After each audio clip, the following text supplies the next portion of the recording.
Hi there, Mary Mercurio here, and for this module, I read the article "The Five-Step Social Media Evaluation," which is in Social Media Today. It was published on September 11th, 2015. Um, so I use a lot of social media, not so much at school, but in my own personal business. And social media is a great way for me to communicate with other artists and to, get more of a range of people to come visit my site and to come to my events and different things like that. So I do use social media on a daily basis.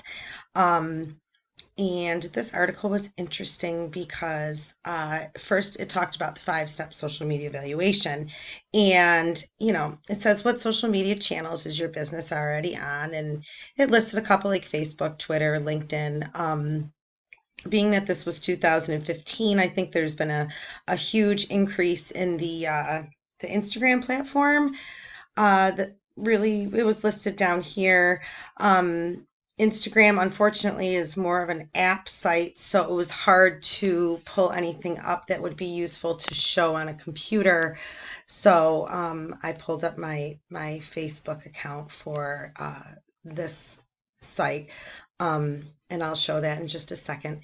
The second part says, how often is your business posting? So not only am I on a couple different social media channels, it also says, in order to achieve a balance between being active and annoying is how many times you're on social media. And the algorithms that these social media sites use now really do put kind of a perspective on this too. So it says here, post 5 to 6 posts a week on Facebook, and I might do that on Instagram, but I don't post frequently on Facebook. And you can see that when I pull up my page. 5 LinkedIn posts a week. I don't really know too many people that use LinkedIn anymore. The quality of your posts. So uh, it says here if you find yourself going over 140 characters on Facebook, you need to start thinking smaller.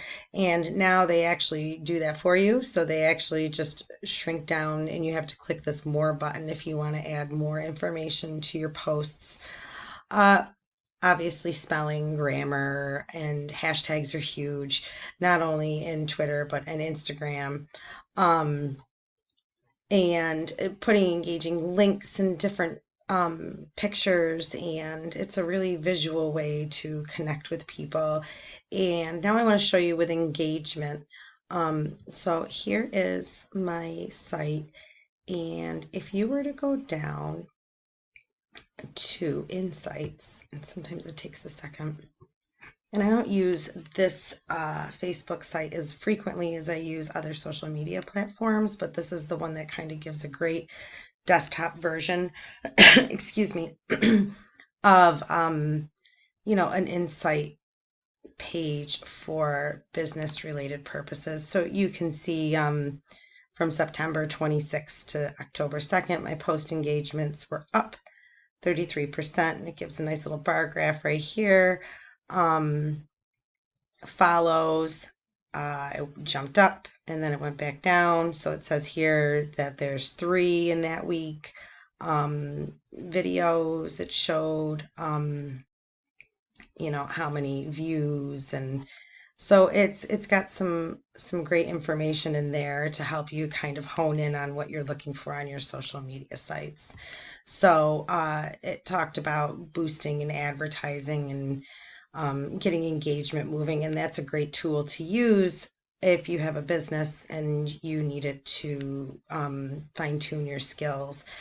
And then it says, return on investment. Make sure that you're being social, but not too social, and how it's working for you. And that's why, for example, I use Instagram more than Facebook, because my Instagram account gets a lot more engagement than my Facebook account. So that was the article I used, and that's how I assess my website using the different tools that they provide, and how it makes me become a better way to learn about the data of my business.